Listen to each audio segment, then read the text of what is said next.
18 horas. Notícias de Manaus, Amazonas, Brasil e do mundo. Agora na Mix. 6 horas e 2 minutos. Muito boa noite para você. Seguindo a programação da Mix, agora com 18 horas. Obrigada para você que segue aqui em 100,7. 18 horas no ar a partir de agora. Comigo, Karime Leão e Kennedson Paz. Boa noite, Kennedson. Olá, Karime. Muito boa noite para você. Boa noite a todos vocês que estão acompanhando agora, 18 horas da Rádio Mix Manaus. Gente, para o nosso programa ficar ainda mais sensacional, só com a sua companhia. Manda aquela mensagem de texto, uma foto, um vídeo. Mostra pra gente como é que tá o trânsito. A gente já recebeu aqui várias denúncias de que o trânsito tá congestionado. Manda pro nosso WhatsApp, que é o 994887592. E vale também a sua participação para você que nos acompanha ao vivo pela live do YouTube. Manda a sua mensagem de texto. E não esquece de seguir a gente nas redes sociais. No @18 horas news. 18 horas. Trânsito. Vamos saber como é que está a volta para casa. A gente já sabe que o trânsito hoje está daquele preço. Choveu em Manaus, o trânsito parou imediatamente. André Meirelles, conta pra gente. É isso mesmo, muito boa noite a todos vocês, aos ouvintes. Olha, a gente começa falando aqui sobre a situação da carreta tombada ali próximo à rotatória da Suframa por volta de 5h30, segundo informações de um agente de trânsito aqui, o Rafael Cordeiro, por volta de 5h30, então teve o tombamento aí dessa carreta ali na rotatória da Suframa. E aí chove também por lá, chove aqui nesse momento onde a gente está com o carro do 18 horas, aqui nas proximidades, né, entre a Compensa, também o Dom Pedro. A gente já passou agora há pouco pela Avenida Brasil, ali bem no comecinho da Avenida Brasil, no sentido centro-bairro. O trânsito tá bastante concorrido por lá. E aí aquele trânsito bem lento, quase parando, é aqui próximo também na Avenida Brasil, próximo ao conjunto Ayapuá, de quem vai ali pro sentido Ponta Negra. Também esse trânsito começa a ficar mais congestionado ainda quando vai se aproximando desse cruzamento, né, da Avenida Coronel Teixeira com a Avenida Brasil, nesse sentido centro-bairro. Também a situação pelo São Jorge, a Avenida São Jorge também está bastante concorrido o trânsito por aqui. E continua chovendo aqui em algumas zonas da capital amazonense. A gente tem também essa informação de que muitas pessoas estão aí de férias, né? Muitos colégios, faculdades, algumas empresas, mas o trânsito continua carregado aqui pela capital amazonense. Daqui a pouco a gente traz mais informações. Muito obrigada, André Meirelles. 18 horas. E vamos aos destaques de hoje aqui do 18 horas. 11 pessoas ficam feridas no acidente de trânsito envolvendo 3 micro-ônibus. Crise na saúde. No SECOM, um homem foi carregado numa cadeira plástica, gente, porque a unidade não tinha cadeira de rodas. E vamos saber como é que está a situação das autoescolas com a resolução que desobriga as aulas para tirar a carteira de motorista. 18 horas. Esses e outros assuntos, os destaques do dia a partir de agora para você que sintoniza aqui em 100,7 no programa 18 horas de hoje, quinta-feira, dia 8 de janeiro de 2025. Você está ouvindo 18 horas. E a gente começa falando sobre a situação da saúde do Amazonas, que sempre é alvo de operações policiais. Agora, a Justiça manteve a prisão preventiva do gerente da Fundação SECOM, Gabriel Henrique da Silva de Souza. Ele foi preso em outubro de 2025 na Operação Metástase do Ministério Público do Estado. A investigação apura fraudes em licitação e cobrança de propinas entre 30% e 50% sobre contratos de unidades da saúde pública. A decisão é do ministro Herman Benjamin, do Superior Tribunal de Justiça, que decidiu manter a prisão depois que a defesa ela entrou com 2 habeas corpus no Tribunal de Justiça do Estado do Amazonas, alegando a falta de fundamentação na prisão preventiva. Os pedidos foram rejeitados. O ministro ressaltou que o STJ ele não pode analisar o caso antes de julgamento pelo colegiado do Tribunal de Justiça do Amazonas. A investigação apontou fraudes em licitação na UPA José Rodrigues aqui em Manaus e apontou também envolvimento de uma família proprietária de 6 empresas que atuava em contratos com valores previamente combinados para conseguir dispensa de licitação. Também foram presos Rafaela Faria Gomes da Silva, diretora da maternidade Balbina Mestrinho, Andréa Castro, ex-diretora da maternidade Nazeradal. Além disso, outros 7 servidores também também foram afastados das suas funções. Isso é claro que revela as irregularidades. As operações da Polícia Civil, as polícias envolvidas nessas operações são comuns na gestão do governo Wilson Lima, principalmente na área da saúde, que é a área em que mais a população de Manaus tem necessitado. Infelizmente, esse caos ele é mais grave do que o envolvimento do próprio governador do estado do Amazonas, Karime, com aquela compra superfaturada de ventiladores pulmonares em lojas de vinhos. Wilson Lima, ele permanece sendo réu no Superior Tribunal de Justiça do estado do Amazonas, acusado de crimes graves, crimes como ser chefe de uma organização criminosa que atuou na saúde pública do estado do Amazonas. São situações graves, é uma denúncia muito grave as situações do governo do estado do Amazonas, principalmente em relação à saúde pública, Kennedy, como você falou. Essas e outras áreas primordiais para a sociedade, como saúde, educação e segurança, estão pessimamente avaliadas porque o estado do Amazonas está afundando nessas 3 áreas. Os índices e levantamentos nacionais revelam que o estado piorou nessas 3 áreas base de qualquer sociedade. Por isso, o governador Wilson Lima é, pelo 2º ano consecutivo, apontado pela pesquisa Atlas Intel como o pior governador do Brasil. Wilson Lima está pelo 2º ano consecutivo com essa péssima avaliação, configurando aí como o pior governador do Brasil. Isso segundo pesquisa da Atlas Intel, que ouviu os próprios amazonenses. Bom, e desde o começo do programa aqui, do 18 horas, a gente denuncia e noticia essas denúncias graves na área da saúde. Como consequência, é óbvio, o sofrimento da população que precisa do atendimento dos hospitais do governo do estado. São situações que refletem no atendimento da população, mas é um reflexo imediato, né? Como que aconteceu na tarde dessa quarta-feira. Um homem foi carregado numa cadeira de plástico. Isso porque a unidade SECOM, a Fundação SECOM, não tinha uma cadeira de rodas para receber ou para atender a esse paciente. Inacreditável. É um absurdo, gente. 30 bilhões de reais que essa gestão diz que investiu na saúde pública, e um hospital como a Fundação SECOM, que trata de pacientes com câncer, não tem uma cadeira de rodas para atender um paciente. É uma coisa inacreditável. Não tem o básico, né? Não tem o básico do básico. Quem está com essa denúncia é a repórter Nathalie Moraes, que conversa ao vivo agora com a gente. Nathalie, conta mais detalhes a respeito de mais essa denúncia. Boa noite. Muito boa noite para você, Karime, Kennedson, e para todos os ouvintes que nos acompanham nessa noite de quinta-feira chuvosa aqui na nossa capital, no programa 18 horas. Karime, essa denúncia só reforça as informações, a gravidade do que a corrupção pode fazer aqui no Amazonas. A gente começou o 18 horas de hoje falando que o Superior Tribunal de Justiça, né, o STJ, resolveu manter aí as prisões de várias pessoas que foram presas no fim do ano de 2025 durante a Operação Metástase, uma operação que tratava ali de gestores que estariam desviando recursos públicos da saúde no Amazonas. E entre essas pessoas que foram presas, teve aí o diretor da Fundação SECOM, e é de lá que vem essa denúncia. Para quem nos acompanha também através das redes sociais, vai poder conferir agora essas imagens que estão circulando. Inclusive, quem quiser assistir o vídeo na íntegra, é só seguir a gente no @18horasnews. Essa informação já está por lá e mostra pra gente, Karime, um idoso sendo carregado em uma cadeira de plástico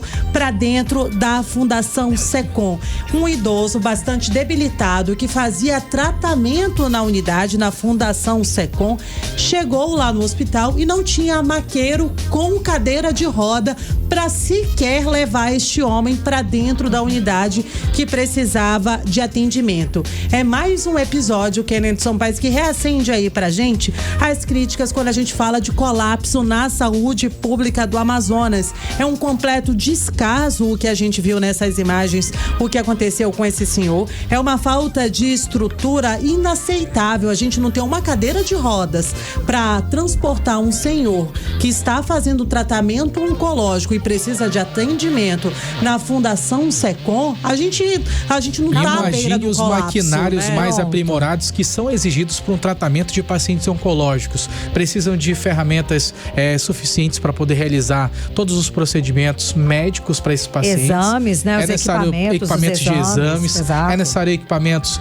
de office, que é para fazer impressão de exames. Tudo isso é um ecossistema do hospital que está em um fracasso total, né? Afundou, né, Kennedson? E vale a gente reforçar aqui para os nossos ouvintes que em discursos recentes, o governador Wilson Lima vem afirmando que o maior legado desses 7 anos à frente da gestão do Amazonas é a saúde. Vale a gente reforçar que já foram aplicados, segundo o governo do estado, mais de 3 bilhões de reais na área da saúde, mas quem está na ponta não consegue ver esse retorno, né? Os pacientes realmente não percebem esse retorno. Inclusive, hoje, a gente recebeu mais uma denúncia, dessa vez da Camila Guimarães.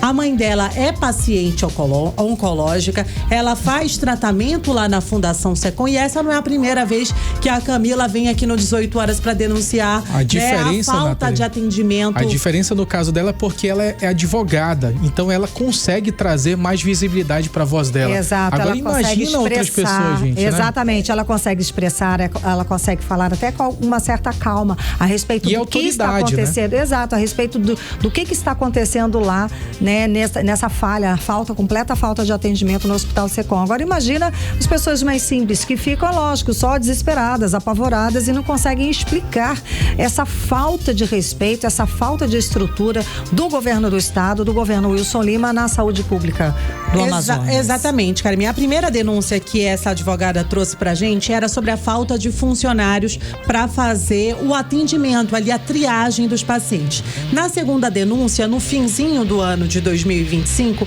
a mãe dela foi para o encerramento de um ciclo de quimioterapia. Antes de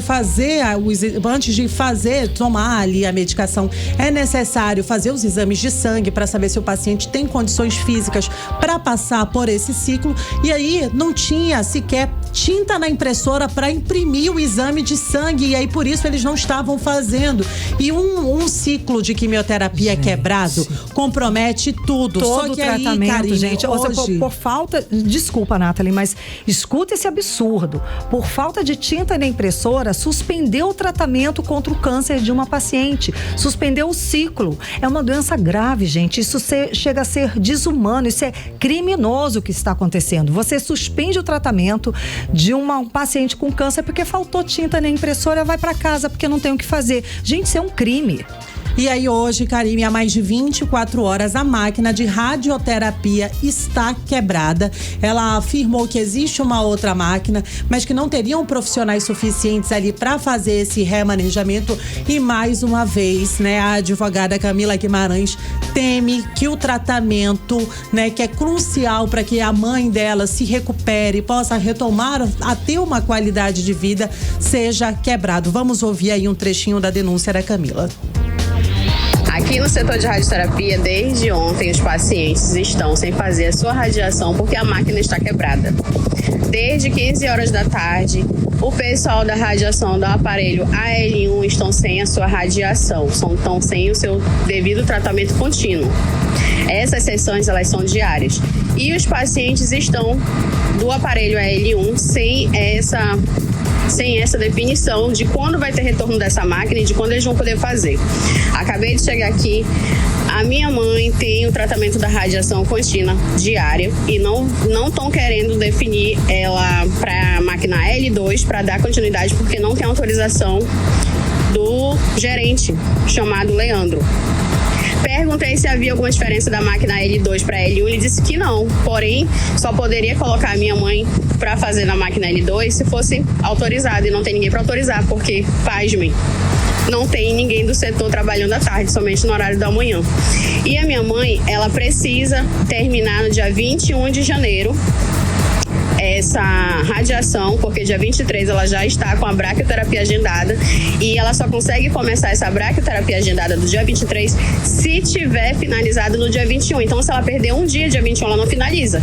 E também não vai conseguir fazer a braquio no dia 23. Por quê? Perderam um ciclo de quimioterapia que foi encaixado para o dia 26 dentro dessa braquioterapia. Ou seja, estando com liminar judicial para conseguir as marcações devidas no tempo correto do tratamento. 18 horas. Aí, Karime, Kennedson, infelizmente, esse é o retrato da realidade. A Camila Guimarães, ela é advogada e conseguiu uma liminar judicial, mas nem com a liminar judicial ela está conseguindo que seja cumprida a lei para que a mãe receba ali o tratamento adequado na Fundação SECOM. Câncer é uma doença que, infelizmente, é uma corrida contra o tempo, né, Karime? Só quem já viveu, quem conhece, quem teve algum familiar que passou por essa situação sabe o que é que a gente está falando. É uma corrida contra o tempo. E um ciclo de quimioterapia quebrado pode ser fatal. Mas, infelizmente, a Operação Sangria, ela continua trazendo resultados em outras unidades, não somente lá na Fundação SECOM. Logo no início do programa, a Karime falou também que uma das diretoras da UPA José Rodrigues teria sido presa. E lá no arroba 18 Horas News, a gente também recebeu uma denúncia para mostrar para os nossos ouvintes, né, para quem nos segue através das redes sociais e para quem nos acompanha aqui no programa 18 Horas, vocês vão ouvir como é que estava a situação na UPA José Rodrigues, localizada ali na zona norte de Manaus, na Avenida Camapuã.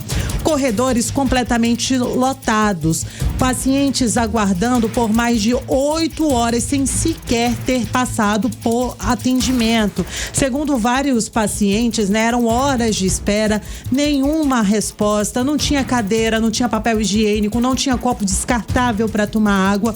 Uma situação realmente desumana, Karime. A gente teve um material compartilhado aí em parceria com o repórter Anderson Batista, ele que esteve por lá, conversou com os pacientes. Eu separei um trechinho para que os nossos ouvintes possam entender a situação caótica na UPA José Rodrigues. Que horas? 4. E ainda não foi atendido? Não, guardando inteiro, nada que passar aquilo aí da classificação. Chegaram 4 da tarde? 4 da tarde. E como é que vocês se sentem sendo tratados dessa forma? Humilhado. Precisa só porque do SUS ser humilhado. Muito tempo de espera. Olha só, ela não está sentada aqui porque ela quer, não. É porque IT não tem onde sentar. Ainda não foi? Não. Tudo bem? A senhora chegou aqui que horas? Meia hora. Mais de meia hora. Ela está sentada em cima de um balde porque não tem cadeira mais. Ali o pessoal está quase que na parede. Aqui eles estão próximo do banheiro, ó. Estão próximo do banheiro. É uma caixa de fósforo. 18 horas. Karime, Kennedson e ouvintes, né? A gente assistiu, para quem também nos acompanha através das redes sociais, o material compartilhado no arroba 18 Horas News com o repórter Anderson Batista, ele que é conhecido aí como repórter da moto, e esteve lá na UPA José Rodrigues, na Avenida Camapuã, na zona norte aqui da nossa capital, mostrando a realidade. Esse vídeo, Karime, foi compartilhado conosco por volta das 21 horas. A gente viu aí, teve pessoas dizendo que desde as 4 da tarde estariam ali na unidade e sequer teriam passado ainda pela triagem. E essa realidade, então, foi ontem de tarde? Ontem, certo, isso. Certo. Esse vídeo da UPA José Rodrigues, foi, né, nessa quarta-feira. Exatamente, Karime. Então... Aí, ou seja, foi compartilhado. Aí as pessoas falaram lá que chegaram tipo 4 da tarde e eram 9 da noite e sequer tinham passado pela triagem. Continuava na mesma situação. A gente viu 2 senhoras sentadas no chão, uma do lado de uma lixeira, gente. Uma senhora sentada do lado de uma lixeira, esperando por atendimento. Esse é o padrão sírio-libanês, esse é o legado. Realmente, esse é o legado da gestão Wilson Lima na saúde pública do Amazonas.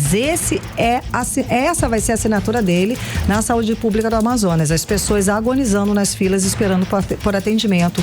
Pacientes com câncer tendo o tratamento interrompido por falta de insumos básicos. Gente, por falta de tinta na impressora. Realmente, esse vai ser o legado do governo Wilson Lima na saúde pública. Não tem... Falando sobre o que está em falta aqui, Karime, já que você tocou nesse ponto de que estão faltando coisas no estado do Amazonas, principalmente na área da saúde, a gente tem aqui, inclusive, um comentário do Jorge Jorge Luiz, lá no nosso Instagram, no @18horasnews. É importante sua participação para que a gente possa também expor o que você pensa, o que você acha dos assuntos que rolam aqui no 18 Horas. E olha só esse comentário, gente. No Centro de Medicamentos do Estado do Amazonas, o Jorge Luiz, ele menciona, através de uma mensagem de texto, que está faltando medicamentos importantíssimos para pessoas com doenças raras e também medicamentos básicos para colesterol, triglicerídeos e também outras doenças. Ou seja, está faltando medicamentos ainda no nosso estado do Amazonas. E várias outras pessoas têm comentado também se já passou por esse tipo de situação nas unidades de saúde do estado do Amazonas. Se quiser comentar, já deixe a sua opinião por lá, que a gente também vai continuar repercutindo isso aqui no 18 Horas. E a gente não pode esquecer, né, Kennedson, Karime, muita gente vem aqui nas nossas redes sociais, como por exemplo o Marcelo Augusto, a alertar para que a gente não pode esquecer o valor do seu voto. Nós estamos em 2026 e é muito importante que a gente pense nessas situações. Essa situação caótica da saúde pública aqui no Amazonas é reflexo de escolhas nossas, né? A gente não pode deixar de dizer isso. E muita gente vem chamando a atenção para isso. Aqui no nosso Instagram a gente tem dizendo: Wilson Lima é o pior governador da história do Amazonas. Bom, e é de fato, pesquisa aponta pelo segundo ano consecutivo. Agora, a consciência do eleitor, isso é muito importante, muito interessante e muito louvável que os nossos seguidores estejam colocando isso nas redes sociais no @18horasnews, porque é só com o voto que a gente muda uma gestão, que a gente muda o futuro do estado, o futuro da cidade e o futuro do país. Temos que votar com responsabilidade. É preciso também acompanhar vereadores, deputados, senadores que a gente coloca lá, a gente tem que acompanhar e cobrar. Porque sim, não é favor que nenhum desses gestores estão fazendo. Eles estão lá para nos representar. Então, a arma que a gente tem para mudar esse cenário, seja na saúde, na educação ou na segurança pública, é com o voto. Temos que saber o que essa pessoa que está querendo entrar como governador do estado do Amazonas, o que esse candidato já fez. Quem que é essa pessoa? Qual o passado? O que ela já fez para o estado? O que ela já fez para a comunidade para merecer esse voto do cidadão, não é isso? Exatamente, Karime. Vale a gente reforçar que até agora, né, 18 horas e 24 minutinhos, a gente não teve nenhuma resposta por parte da Secretaria Estadual de Saúde por conta, né, dessa situação do idoso que foi carregado por falta de maqueiro e falta de cadeira de rodas na Fundação Secom, a máquina de radioterapia quebrada há mais de 24 horas na Fundação Secom, e nem mesmo sobre a superlotação que foi registrada no fim da tarde e noite desta quarta-feira na UPA José Rodrigues. Seguimos o aguardo. Muito obrigada, Nathalie Moraes, pelas informações. Você está ouvindo 18 Horas. 11 pessoas ficaram feridas no acidente de trânsito registrado hoje de manhã envolvendo 3 micro-ônibus, e um deles transportava trabalhadores para a indústria. Kennedy, foi uma confusão, não é isso? Com certeza. Esse caso ele aconteceu na Avenida Palmeira do Miriti, lá no Distrito Industrial 2, na área da zona leste de Manaus. E ao todo, 9 homens e 2 mulheres ficaram feridos e precisaram de atendimento médico, viu? Vamos acompanhar os detalhes a respeito desse acidente agora com Rodrigo Soares. Boa noite, Rodrigo. Um acidente de trânsito envolvendo 3 micro-ônibus utilizados no transporte de trabalhadores deixou ao menos 11 pessoas feridas na manhã desta quinta-feira no Distrito Industrial 2, zona leste de Manaus. De acordo com a Polícia Militar, um micro-ônibus que seguia em direção ao Distrito Industrial colidiu na traseira de outro veículo do mesmo tipo, que estava parado no acostamento da via. Com o impacto, o veículo atingido acabou sendo lançado contra um terceiro micro-ônibus que trafegava pela avenida no momento do acidente. O sargento Marcelo, da Polícia Militar, que atendeu a ocorrência, relatou que o motorista do veículo que provocou a batida perdeu a atenção no momento do acidente. Eu estava muito ferido, a princípio eu cheguei a questionar ele algumas situações, ele disse que não lembra muito bem o que aconteceu devido ao impacto, né? Mas ele disse que desviou um pouco assim a visão e de repente já estava batendo no veículo. O micro-ônibus da empresa Jassanã Tour estava parado no acostamento quando foi atingido na traseira por um veículo da empresa Transilvestre. O condutor do veículo atingido, Antônio Joel, explicou que havia estacionado no local com o pisca-alerta ligado para realizar o preenchimento de um relatório. E eu sempre paro aqui para fazer um relatório de rota que a gente emite para a empresa através do celular. Então, quando eu parei, não demorou, acho que foi questão de segundo. Quando eu parei, que eu peguei meu celular para passar o relatório, só senti um impacto. Com a força da colisão, a porta do micro-ônibus que provocou o acidente ficou presa, o que dificultou a saída dos passageiros e o resgate das vítimas. O Corpo de Bombeiros Militar do Amazonas foi acionado e precisou fazer o corte das ferragens para liberar a porta emperrada. Após o resgate, as 11 pessoas feridas foram encaminhadas ao Complexo Hospitalar Sul, 28 de agosto, ao Hospital e Pronto-Socorro Platão Araújo e ao Hospital e Pronto-Socorro João Lúcio, nas zonas Centro-Sul e Leste da capital. Segundo as equipes médicas, todas as vítimas estão estáveis e não correm risco de morte. Volto com vocês. Gente, esse não foi o único acidente. Hoje está realmente muito complicado. Mais cedo teve um engavetamento envolvendo 5 veículos na Torquato Tapajós. 5, não é, Kennedy? Nessa hora que tá chovendo demais nas nossas capitais, Carminha, é necessário redobrar a atenção, né? Envolveu ali 2 caminhões carreta, olha só a extensão desse problema, e 3 carros de passeio. Apesar desse impacto, né, entre os veículos, não houve feridos e foram registrados ali apenas os danos materiais desses veículos envolvidos e, claro, resultou numa lentidão muito grande na Avenida Torquato Tapajós, ali nas proximidades do bairro Novo Israel, na área da Zona Norte de Manaus. Pois é, Kennedy, no acidente, no começo da semana, o motorista e o cobrador fugiram. A gente tem relatado esses acidentes absurdos que estão acontecendo logo no início do ano. Num outro acidente que a gente acabou de falar agora, que o Rodrigo Soares trouxe as informações, o motorista do ônibus, ele bateu num outro que estava estacionado. Como é que pode acontecer isso? O que está acontecendo? É falta de atenção, imprudência, não tem carteira. Será que estava estacionado de forma irregular? Também tem isso, também né? Também tem isso, será? Mas como que... Mas estava parado, aí um bateu no carro parado. Enfim, o repórter André Meirelles foi pesquisar números, foi pesquisar levantamentos para trazer pra gente um panorama desses acidentes. Boa noite, André.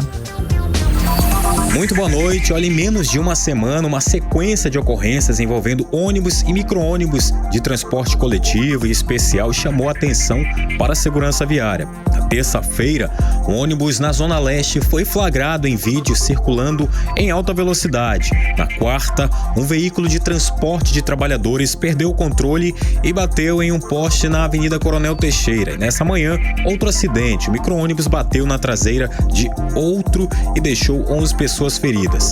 Para especialistas, os episódios mostram que o risco no trânsito é real e atinge todo mundo, principalmente quem transporta a vida todos os dias. O agente de trânsito e especialista em mobilidade urbana, Rafael Cordeiro, faz um alerta direto aos condutores. E chama a atenção que todos os usuários da via, independente do meio, da forma, do tipo de veículo, todos estão sujeitos. E é óbvio que exige-se do profissional que realiza a atividade de transporte de passageiro uma maior atenção, um maior cuidado, afinal de contas, vidas são transportadas. Por isso, a importância de respeitar a limitação do corpo, descansar, respeitar a sinalização, as normas de circulação, para que em 2026 nós não tenhamos tantos sinistros como ocorreu no ano de 2025. E os números reforçam a gravidade do cenário. Somente nos 11 primeiros meses de 2025, mais de 17.500 pessoas foram atendidas como vítimas de acidentes de trânsito no Amazonas, segundo os dados da Secretaria de Saúde do Estado. Isso representa um aumento de 25% em relação a 2024. Já somente na capital amazonense, em todo o ano de 2025, foram mais de 16 mil atendimentos do SAMU em acidentes de trânsito, como explica a diretora do SAMU Manaus, enfermeira Ellen Assunção.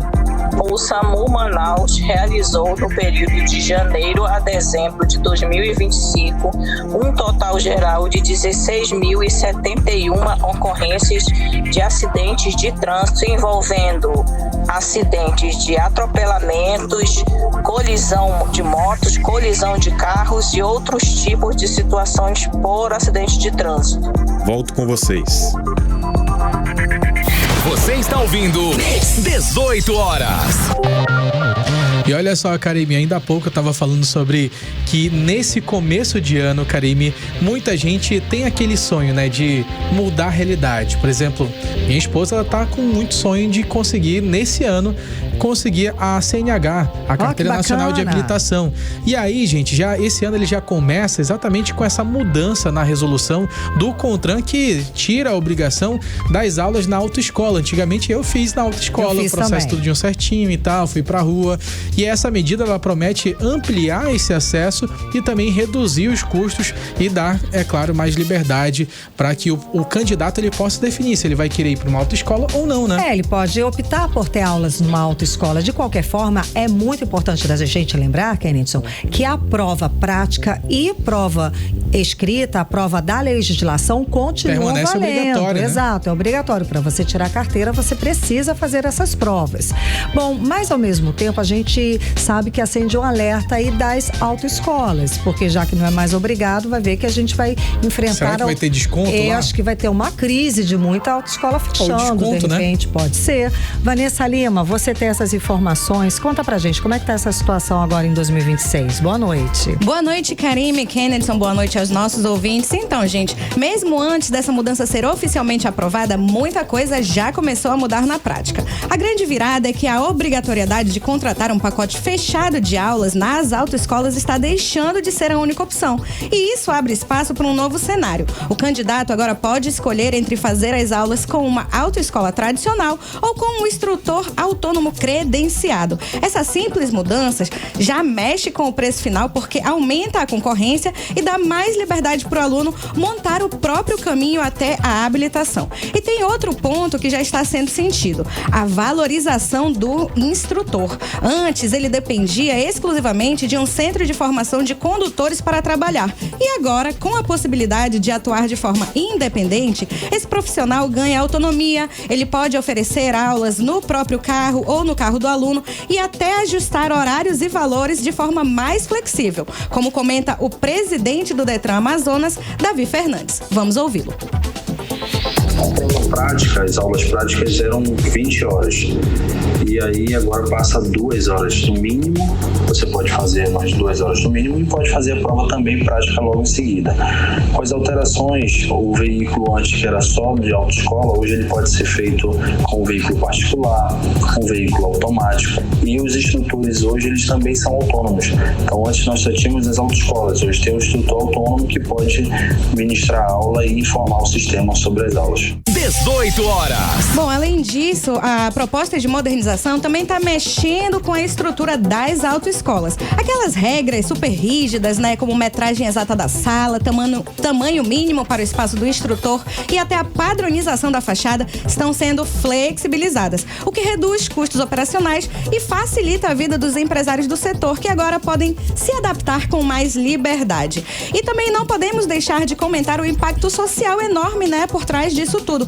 O acesso à CNH deve ficar mais fácil e mais barato, o que pode ajudar milhões de brasileiros que hoje não conseguem pagar por esse processo. Então, essa nova realidade já está criando um ambiente mais moderno, mais competitivo, mais acessível, tanto para quem quer aprender a dirigir, quanto para quem trabalha ensinando, e a gente vai ficar ligadinho nessas novas mudanças para trazer tudo para vocês. Perfeito. Tem muita coisa mudando por aí, cara. E aí já acende um alerta, né? Saber se as pessoas vão estar bem habilitadas para dirigir ou não. Que gera uma preocupação com tanto. A gente começou no programa, a gente há pouco tempo estava falando dos inúmeros acidentes. Só hoje a gente teve graves acidentes. Então, será que aí não vai ter um reflexo aí do.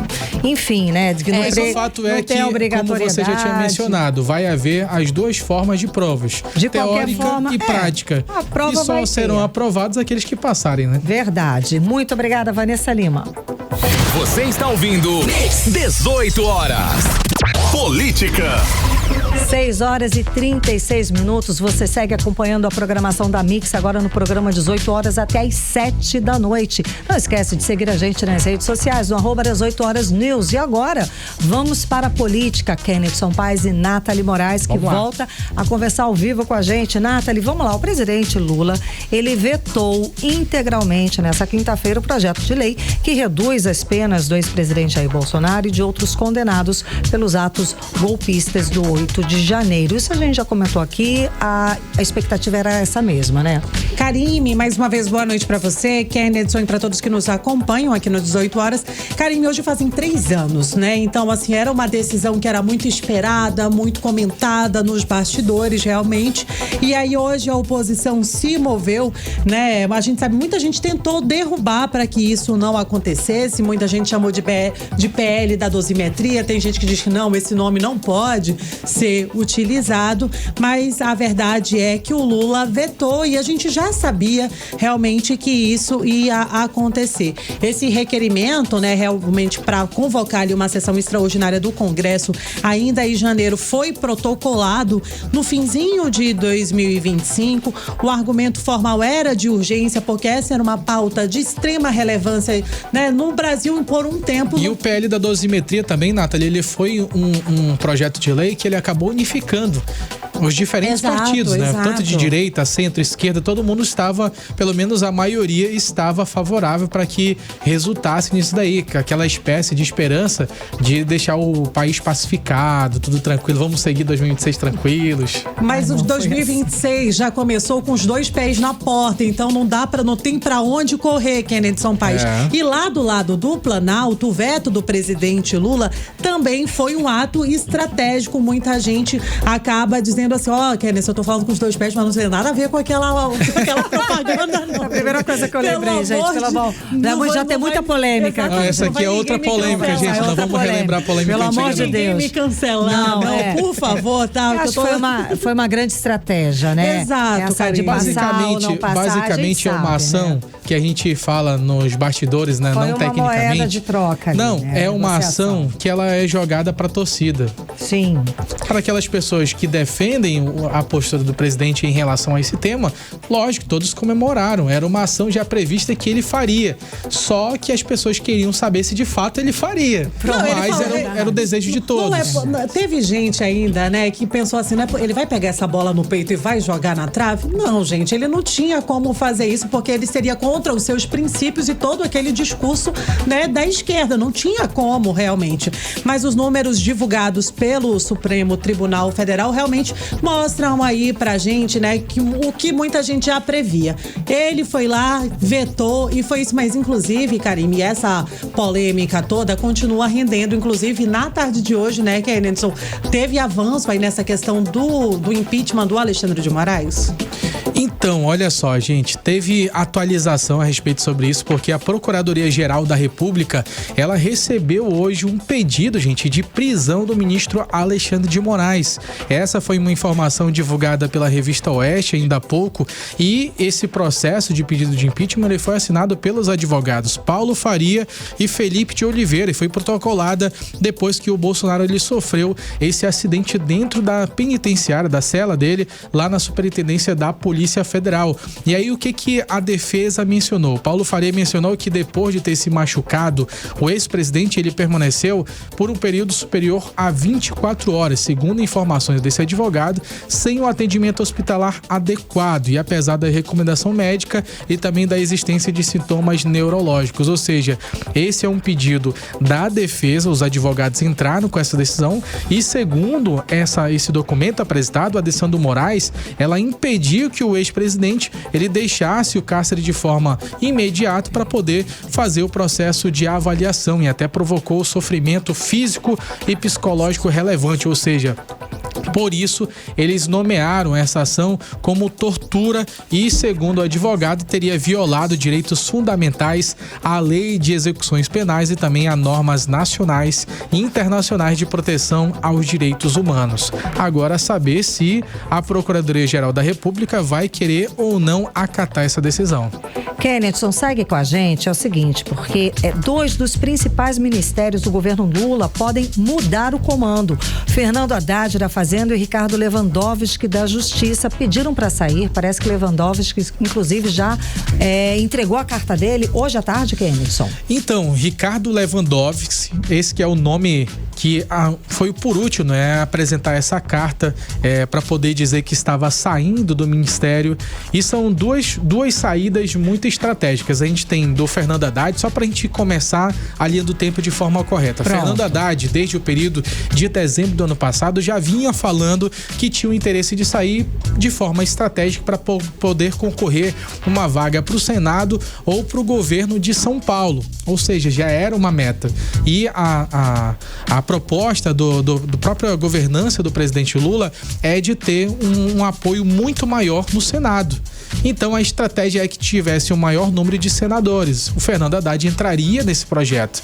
E aí o que acontece? Agora o Ricardo Lewandowski, nessa quinta-feira, anunciou que vai sair do Ministério da Justiça. No caso do Haddad, esse time decidido pelo ministro, ele acabou ficando um pouco estranho, porque o período para ele sair seria bem próximo de abril. Pois é, ele antecipou muito, né? Isso causou um pouco de estranheza. Com certeza, é uma antecipação muito grande, né? Ele que está à frente do Ministério da Fazenda, ele carregou esse ônus, digamos assim, Karimi, sobre o ajuste fiscal, ali o debate sobre os gastos e também a resistência do mercado. E ao analisar essa despedida, Haddad, ele se livra desse desgaste um pouco final do ano passado, um desgaste de um ano econômico duro, e que passa a se posicionar com mais liberdade para 2026, ou seja, ele quer entrar em 2026, já entrou em 2026, se descolando de vários assuntos que eram polêmicos como a economia. Certo. E aí já vai no modo eleição 2026. No caso da saída do Ricardo Lewandowski, ele que permanece ainda no Ministério da Justiça e Segurança Pública, ele afirmou que ele teve algumas questões pessoais, familiares, para poder sair, apresentar essa carta. Ele enfrentou também diversos temas sensíveis no governo, como a PEC da segurança, que acabou ficando empacada lá no Congresso, a discussão sobre dividir a pasta voltou à mesa e o ministro perdeu esse capital político que era já bastante limitado, ou seja, a gente já tem mudanças muito significativas, são duas pastas de nomes importantes e a substituição por nomes internos, como Manuel Carlos de Almeida na Justiça e Dário Duringan na Fazenda, e já mostra que o Lula já começa a se recompor, faz essas mudanças nas cadeiras, mas já pensando nas eleições, Karine. Tá ótimo, muito obrigada. 6h44. 18 horas. Previsão do tempo. Vamos para a previsão do tempo com Vanessa Lima. Conta pra gente, Vanessa. Boa noite mais uma vez a todos que acompanham a previsão do tempo aqui com a gente. Quinta-feira de céu nublado, clássico, aquele clima de chove, não chove, todo mundo ficou se perguntando, mas tivemos pancadas de chuvas em algumas áreas da capital e ainda tá chovendo. E a previsão para a noite indica céu bastante carregado, chuva forte, daquelas que chegam com tudo e também podem voltar ao longo de toda a noite, então fiquem seguros. E agora vamos falar sobre o clima de amanhã, 9 de janeiro, sexta-feira. Segundo o Clima Tempo, a previsão para sexta aponta céu continuamente indeciso, nuvens espalhadas e sol tímido tentando aparecer. Conforme o dia avança, as nuvens vão ganhando força e trazem pancadas de chuva ao longo de toda a sexta. À noite, o céu fica parcialmente nublado e a chance de chuva cai, trazendo um tempo mais ameno para a noite da nossa sexta. A temperatura na sexta-feira varia entre mínima de 24 e máxima de 30 graus. E a umidade relativa do ar fica em torno de 68 a 98%. Muito obrigada pelas informações, Vanessa Lima. 18 horas. Trânsito. Vamos saber como é que está a volta para casa com o repórter André Meirelles. André, boa noite. Como é que está a situação lá do tombamento de uma carreta, né? De mais esse acidente? Conta pra gente. Isso, Karime, boa noite você, o Kennedson, boa noite a todos. Essa carreta aí com um container que tombou aí por volta de 5h30 da tarde aqui na rua Ministro Mário Andreasa, no sentido centro-bairro, bem ali no início de quem vem do acesso da Bola da Suframa para acessar aqui o bairro Crespo, onde a gente fala nesse momento. Tem uma viatura da Polícia Militar aqui que, segundo informações dos militares, o controle, né, tombou ali com a carreta, ele ficou preso ali, mas foi socorrido pela própria empresa, né? Funcionários da empresa que estiveram no local, com a ajuda de outros condutores, acabaram tirando ele ali, mas ele saiu ileso ali da situação.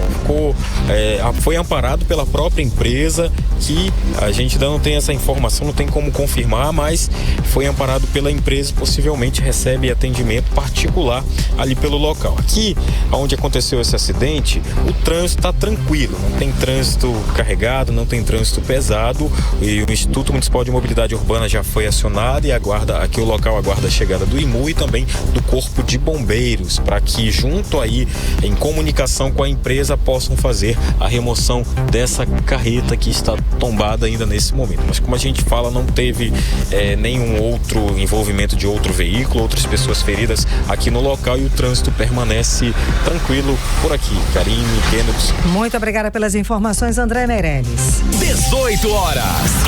Entrevista do dia. E na entrevista do dia, hoje vamos conversar com o presidente da Central Única das Favelas, a CUFA do Amazonas, com Alexei Ribeiro. Muito boa noite, seja bem-vindo aqui aos estúdios da Mix, ao programa 18 horas. Tudo bem? Tudo ótimo, muito boa noite, feliz ano novo para todos vocês, né, nossos ouvintes. Estive aqui algumas vezes no ano passado e pela primeira vez esse ano. Vamos falar um pouquinho aí do nosso 2026. Vamos fazer um balanço de 2025, Foi um ano que vocês tiveram muitas ações aqui, não foi? Foi cada vez mais fortalecendo. O ano passado a gente fez pela primeira vez o Taça das Favelas. Então, na região norte toda, pela primeira vez houve a edição do Taça das Favelas, onde a gente pôde levar um representante nosso para o campeonato nacional e ter uma visibilidade ainda maior, e quem sabe aí a gente está revelando algum talento para se tornar um atleta. Então a CUFA, ela possui diversas atividades. Você quer falar, foram várias frentes, né? Além da artística, agora do esporte. Sim. A CUFA, ela tem frentes tanto na parte educacional, quanto na parte de saúde, na parte de empreendedorismo, e a cultura, esporte, lazer, enfim. A gente atua de fato em todas as áreas, porque a gente sabe que a favela é um ambiente de muita criatividade. As pessoas confundem um pouco, usam um estereótipo errado da favela, mas a favela é um ambiente onde as pessoas buscam se reinventar o tempo todo, e a gente, quanto CUFA, está ali próximo deles. E o ano passado foi um ano muito cheio, foi um ano onde a gente teve circuito de rua, que foram atividades que a gente rodou diversas comunidades, levando cultura, lazer, entretenimento, empreendedorismo também, bate-papo. Enfim, levamos a biblioteca, que foi um case muito legal, a gente levar a biblioteca dentro das comunidades e as pessoas se assustarem porque estava tendo uma adesão muito alta. E isso é a prova de que a adesão necessita de uma acessibilidade. Então, se estiver próximo, se estiver junto do povo, o povo acessa. A gente tem a mania de falar que hoje o pessoal está viciado no celular, né? Mas às vezes não tem a oportunidade de chegar próximo de um livro, de ter esse contato, e cada dia é mais raro. Biblioteca hoje em dia, até pra gente comprar tá difícil, tem que comprar pela internet, e a gente poder levar isso para dentro da comunidade foi muito relevante. E foram diversas ações, mais de 10 comunidades, desde ações com doações, ação com cadastro de documentação, ação com doação de peixe, de cestas básicas, de leite, de brinquedos, e também muita capacitação. A CUFA, principalmente aqui no Amazonas, busca capacitar cada dia mais. A gente tem feito diversas capacitações dentro do empreendedorismo para empoderar ainda mais as pessoas morando nesses espaços. A CUFA, ano passado, também teve um levantamento de dados muito relevante sobre o perfil de consumo, né, do favelado.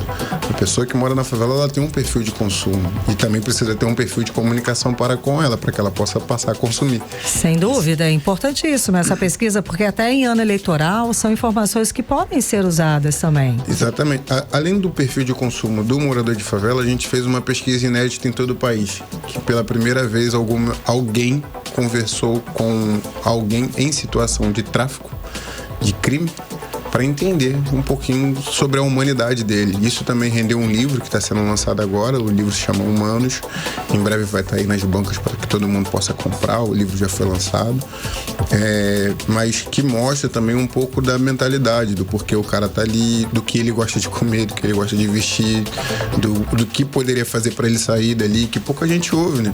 Sem dúvida, é uma população que a gente não escuta, são os invisíveis, como falam, né? A gente teve muito relato de muitos que passaram pelo sistema prisional, saíram se profissionalizaram de alguma forma, mas não conseguiram ingressar no ambiente de trabalho por conta do seu histórico.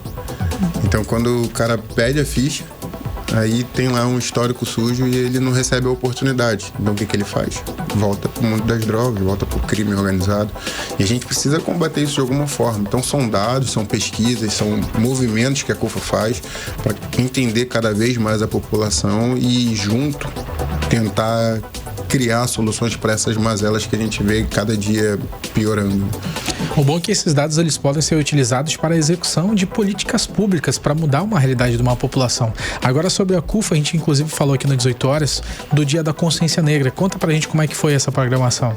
Dia da Consciência Negra foram diversas programações. A gente busca muito, quanto CUFA, não participar de nenhuma programação que fale sobre racismo. Por quê? Porque é um período onde a gente precisa exaltar tudo de bom e de melhor que a população negra vem fazendo ao longo desses anos. Então, a gente fez uma programação muito extensa em diversas comunidades e também fez um evento macro dentro do TRT, onde a gente levou a comunidade para dentro do TRT, que é um espaço pouco acessado por eles. Muitos nunca pisaram naquele auditório e estavam ali pela primeira vez, para poder falar um pouco sobre esses cases positivos, sobre essas coisas boas, né? E também confraternizar. A gente sempre busca essa confraternização para que as pessoas possam sorrir, né? Eu acho que a volta da alegria está necessária. A gente tem estado cada dia mais pesado com notícias ruins e a gente precisa voltar à alegria do brasileiro. Eu acho que a gente está perdendo um pouquinho disso e é um ano muito delicado, né? É um ano que a gente vai ter ali talvez uma alegria no futebol. Ou não, né? Desculpa. Nunca dá pra gente... Talvez, a gente não sabe. Chutar, né? Mas o ano eleitoral é sempre o ano mais nervoso, não é? Exatamente. Infelizmente, a política hoje está quase que um futebol. E virou uma briga de torcida. Briga de família, né? Uma desavença entre as ideologias. Está realmente... As pessoas estão agressivas quando chegam nesse ponto, né? Eu costumo falar que isso está fazendo com que o povo trabalhe para a política e a política para de trabalhar para o povo. Olha aí. Então a gente precisa rever... Acho que já parou faz tempo, viu, irmão?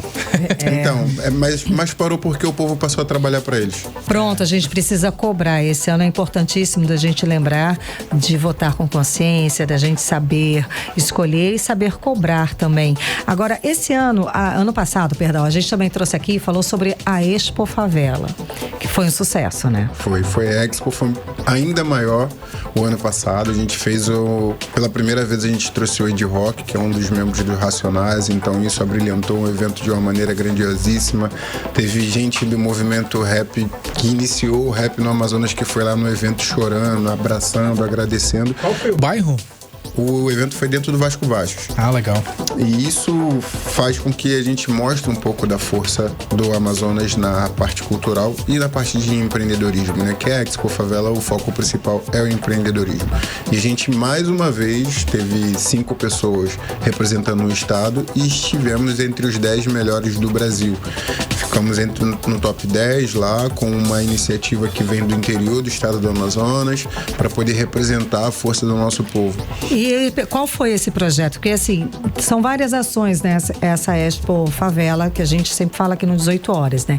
E entre elas, há esse fomento, há esse incentivo de pessoas que têm ideias, que querem empreender. Então, eles dão todo o apoio para essas pessoas. Suporte, né? As ideias mais interessantes vão para o nacional, não é isso? Daí eu queria que você contasse quais foram esses empreendedores, quais foram as ideias de negócio que foram esse destaque. Essa do interior que você falou. Essa do interior que foi para lá, que ficou destaque no top 10, é uma iniciativa que, através de um aparelho na boca, ela capta o som. Então, ela substitui aquele aparelho auditivo, que, de fato, é porque o ouvido não é ele que leva a mensagem para o cérebro, na verdade é a vibração. Então, a vibração nas cordas. Ele criou um aparelho que capta o som por fora e joga o som lá para dentro. E aí você ouve ainda melhor do que um fone de ouvido tradicional. Caraca, que ideia genial. E, gente, é essa ideia maravilhosa. Isso surgiu do interior do estado do Amazonas. E na Expo Favela. Para a gente ter dimensão do valor que nós temos no interior. E o quanto nós temos a ofertar para o Brasil inteiro, né? É uma matemática muito mais simples do que se pensa. O Zezé deu uma entrevista recente e ele falou que a favela é um diamante que precisa de alguém para lapidar. Isso é realidade. Por quê? As criações, elas são a partir de uma necessidade. No Brasil, ninguém necessita mais do que um morador de favela que está ali o tempo todo se reinventando para se colocar visível para a sociedade, não sendo marginalizado. E suas mazelas, seus problemas também se tornam oportunidades de criação de algo. E muitas dessas pessoas que moram nesses espaços criam iniciativas incríveis, tais como essa, para solucionar às vezes a dor de um sobrinho, a dor do primo, a dor do filho, a dor do aluno, e com isso ele acaba criando coisas significativas que podem escalar o mercado e se tornar grandiosíssimo. O que falta pra gente é de fato alguém para lapidar esses diamantes. E quais, agora vamos falar dos projetos para 2026, né? Quais os planos ou dessas ações que vocês pretendem intensificar? 2026 a gente, agora já no início do ano, está articulando um projeto que vai estar levando 2 startups para a França, onde estarão recebendo lá todo possibilidade de um aporte financeiro de empresas da Europa. Então isso é uma parceria da Brasil-França com a CUFA do Brasil e a CUFA da França, que na França também possui CUFA, para que a gente possa fomentar os empreendedores que estão aqui. E eles gostam muito dessas iniciativas que surgem do Amazonas, então a gente já está aí na busca por essa seleção dessas 2 startups que estarão conosco. Logo na sequência, a gente também provavelmente vai estar desenvolvendo uma atividade para desenvolver tecnologia para diminuição da agressão às mulheres, da violência contra as mulheres. O que acontece com a violência contra as mulheres? É muito delicado a denúncia. Então, se você puder tornar isso maquiado de alguma forma, isso vai aumentar o número de denúncias e também, consequentemente, vai aumentar o número de pessoas que a gente vai poder salvar antes que algo mais trágico aconteça, que a gente vê que esse número vem só crescendo. E isso é uma conversa que eu tive com pessoas ligadas às startups, à tecnologia diversa, que no interior é ainda mais grave. E o interior, a gente sabe a complexidade logística e também de sinal, de internet, de acessibilidade. Então a gente está buscando criar esse ecossistema onde a gente vai buscar uma inovação para levar. Já existem algumas no mercado, já existe uma que a gente vai trazer para cá para conversar, que inclusive está fazendo uma parceria gigantesca a nível global, que é com uma empresa global. E a gente vai trazer isso para cá para discutir isso com o Distrito Industrial e os institutos de tecnologia para que a gente possa fomentar isso. Porque a gente sabe que a grande maioria das mulheres que sofrem com isso estão dentro dos espaços de favela, dos espaços menos favorecidos, por diversos motivos, seja uma dependência financeira, seja uma dependência emocional, e a gente sabe que isso é mais grave dentro desses espaços. Então essas 2 iniciativas devem acontecer ainda no primeiro trimestre, mas a gente também no primeiro trimestre deve lançar de novo as inscrições para o Taça das Favelas, que isso já está em articulação também, porque a gente já lança já no próximo mês de fevereiro. Fora as atividades na sede, que inicia já a semana que vem com jiu-jitsu, vai iniciar tênis de mesa, e em breve o basquete para cadeirantes, e vai voltar o curso para empreendedorismo. Então vamos lá, dá pra Deu gente... até vontade de ir. Pois não é? Dá pra gente Caminho das Pedras, deixa o telefone ou o Instagram para as pessoas poderem se inscrever, para poderem se informar mais a respeito da CUFA. Perfeito, sigam a gente no CUFA AM, dentro do nosso Instagram, ou então pode me seguir na rede social também, Alexei P. Ribeiro, arroba Alexei P. Ribeiro somente, né? Arroba no começo. Das antigas, Não parece, mas eu tô velho. E pode seguir a gente lá, que dentro das nossas redes sociais a gente está divulgando as principais informações. Quem quiser ajudar a gente de alguma forma, o nosso Pix é o nosso e-mail, contato@cufam.com.br. Perfeito, já está convidado para fevereiro, para quando começarem as inscrições do Taça. Daí você vem aqui e já divulga, né? Pra gente acompanhar, pra divulgar, pra gente falar mais a respeito, ok? Perfeito. Já tá combinado? Combinadíssimo, em breve eu tô por aí. Perfeito, muitíssimo obrigada pela sua presença, conversando com a gente aqui no 18 Horas, tudo bom? Obrigado, tchau, boa noite. Sucesso, muito obrigada. Conversamos com o presidente da Central Única das Favelas, a CUFA Amazonas, com o Alexei Ribeiro. Você está ouvindo 18 Horas.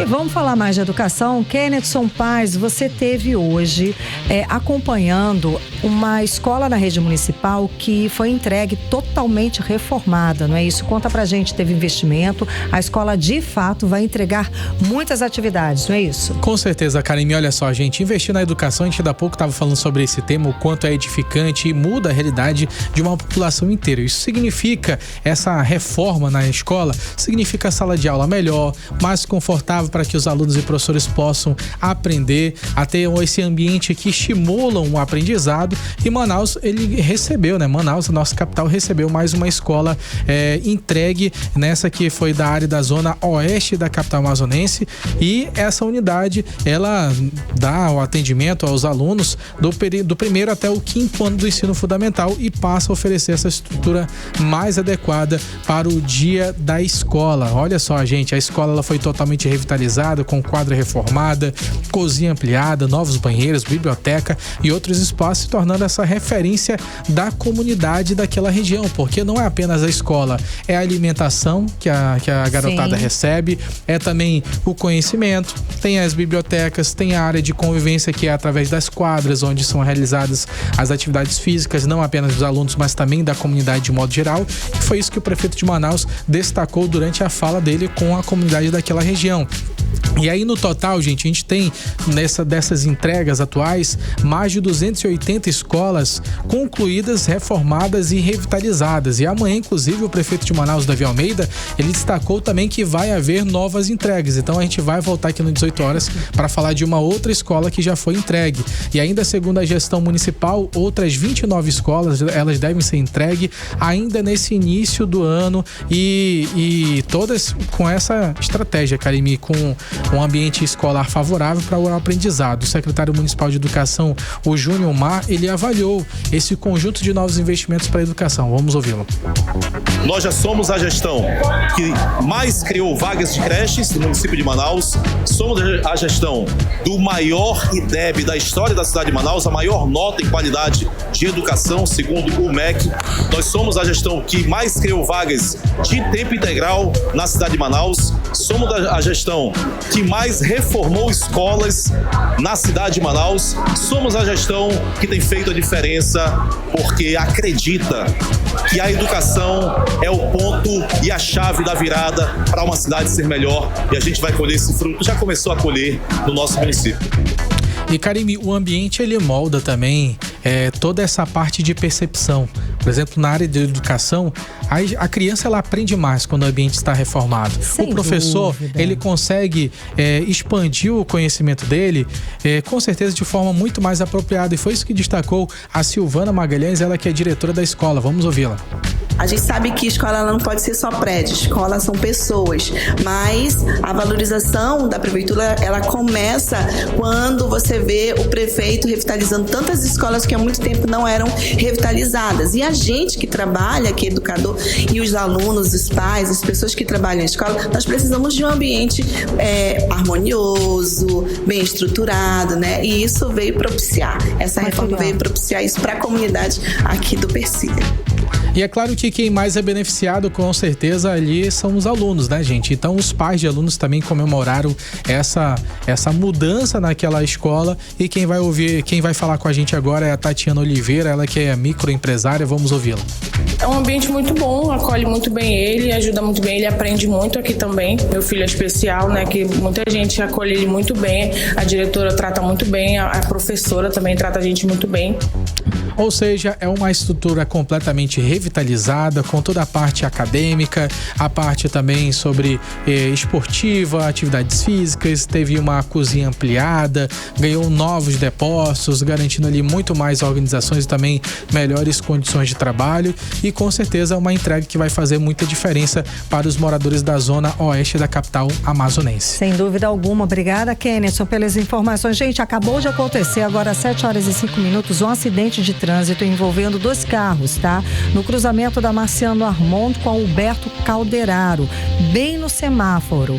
Segundo as primeiras informações, apenas danos materiais e está começando a congestionar o trânsito nessa região. Então, se você puder evitar ir em outra rota, faça isso, porque o trânsito está começando a ficar muito carregado com esse acidente envolvendo 2 carros, só com danos materiais lá na Marciano Armond com Humberto Calderaro. Manaus agora 19h05. Seguimos agora direto para o editorial 18h. Editorial 18h.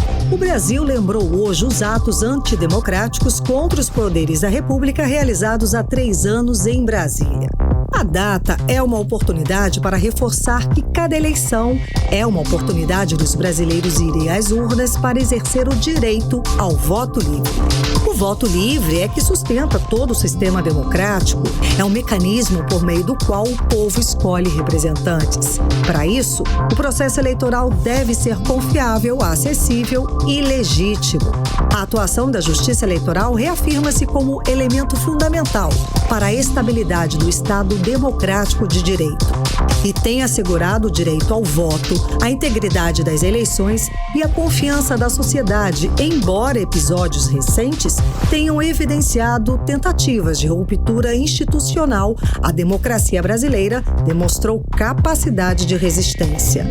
E o voto livre é a expressão da liberdade que deve ser protegida pelo poder público e exercida com responsabilidade pela sociedade. 18h. Obrigada pela companhia, um beijo, gente, até amanhã. Boa noite, Kennedy Paz. Boa noite, Karime, boa noite a todos. Sigam a gente nas redes sociais no @18horas News. Até amanhã. Você ouviu 18h. As notícias do Brasil e do mundo. De volta amanhã.